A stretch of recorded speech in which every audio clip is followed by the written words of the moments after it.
है, जो बड़े बड़े पूंजीपति है, यहाँ पे यूनिवर्सिटी स्टेप बना सकते हैं। संजय दत्त का गाना एक वीडियो वायरल हुई है उसमें, ठीक है, झुकती है दुनिया झुकाने वाला चाहिए। क्या भरोसा कि ये डीयू जिसको हम अपना पब्लिक यूनिवर्सिटी बोलते हैं उसको प्राइवेट कर दिया जाएगा। जैसे काले कानून वापस लिए हैं, हमारी लड़ाई तब तक जारी रहेगी जब तक एनईपी वापस नहीं हो जाता और पब्लिक यूनिवर्सिटी नहीं खुलती और ऐसे पब्लिक यूनिवर्सिटी पे अटैक बंद नहीं हो जाता।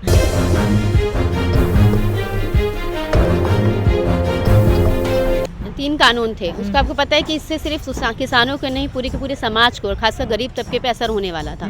इसी तरीके से आप एनईपी को भी देखोगे। एनईपी में 2 चीज़ें हैं, एक तो ये है कि फॉरेन यूनिवर्सिटी को अलाउ कर दिया जाएगा, यानी जो बिजनेसमैन है, जो बड़े बड़े पूंजीपति है, यहाँ पे यूनिवर्सिटी स्टेप बना सकते हैं। आप सोचिए कि क्या वो यहाँ इंडिया में जो गरीब तबका है उसके वेलफेयर के लिए आएंगे? नहीं आएंगे, उनको अपना प्रॉफिट कमाना होगा।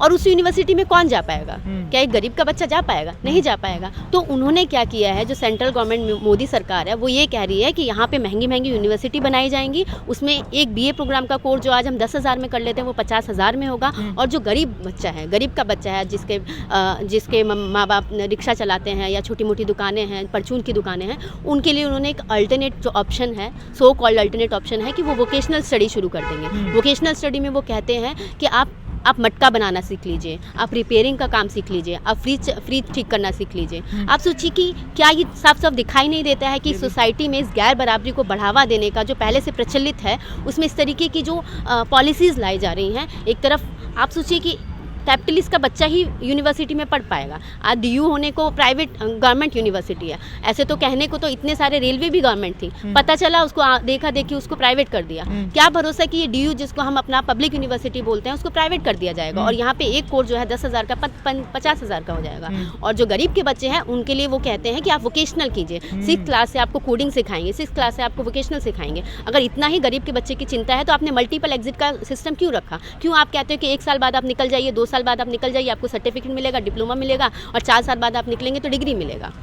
आप सोचिए, रिसोर्सेज की कमी नहीं है। ये गवर्नमेंट डाटा कहता है कि आज हमारे देश में 4 परिवार ऐसे हैं जिनके पास हमारी देश की 70% आबादी का पैसा जमा है। तो हम बोलते हैं कि हमारा देश गरीब है, विकासशील है। वो विकासशील कहने को बोलते हैं कि गरीब है। आप रिसोर्सेज क्यों नहीं लगाते हैं? आप गवर्नमेंट पॉलिसीज़ में खर्च क्यों नहीं करते हैं? आप शिक्षा में बजट इतना कम क्यों रखते हैं? तो बात है नीयत की। क्या सरकार सच में ऐसी पॉलिसीज लाना चाह रहा है? एनईपी और काले कानून थे, वो एनईपी एक्चुअल में काले कानून जो लाए गए थे उससे कम भयंकर नहीं है। ये पूरे के पूरे एजुकेशन सिस्टम को प्राइवेट करने की बात है, ये पूरे का पूरा एजुकेशन सिस्टम को ऑनलाइन करने की बात है। और जो बचे कचे अमीर के बच्चे होंगे जो प्राइवेट यूनिवर्सिटी में जाने की अभी भी उनके अंदर उनके माँ बाप के पास इतना पैसा है कि वो भेज सकते हैं, तो उनके लिए ऑप्शन खुला रहेगा, बाकी के लिए ऑप्शन बंद हो जाएगा। और ये भयंकर क्राइसिस आज हमारे सामने खड़ा हो रहा है। इसलिए आज हम जब यहाँ रीओपन डीयू की बात करते हैं, हम सिर्फ ये नहीं कहते हैं कि डीयू खोला जाए, हम ये बोलते हैं कि और डीयू बनाया जाए और स्टीफन बनाया जाए। और आज हम बोलते हैं कि मिरांडा हाउस में जो हॉस्टल है वहाँ पे अगर कोई बिहार से और यूपी से कोई लड़की वहाँ पे आके पढ़ रही है तो वो भी कोई गरीब की बच्ची नहीं है। तो हम ये बोलते हैं कि वहाँ कॉलेज क्यों नहीं खुल जाते हैं, वहाँ और स्कूल क्यों नहीं खुल जाते हैं? तो ये हमारी डिमांड है। हम यहाँ पर रीओपन डीयू के साथ साथ एनईपी को रोल बैक करने की डिमांड हम काफ़ी टाइम से उठा रहे हैं। और जैसे काले कानून वापस लिए हैं, हमारी लड़ाई तब तक जारी रहेगी जब तक एनईपी वापस नहीं हो जाता और पब्लिक यूनिवर्सिटी नहीं खुलती और ऐसे पब्लिक यूनिवर्सिटी पे अटैक बंद नहीं हो जाता। क्योंकि एक तरीके से ये प्राइवेटाइजेशन करने की जो साजिश है इसको हम पूरी नहीं होने देंगे।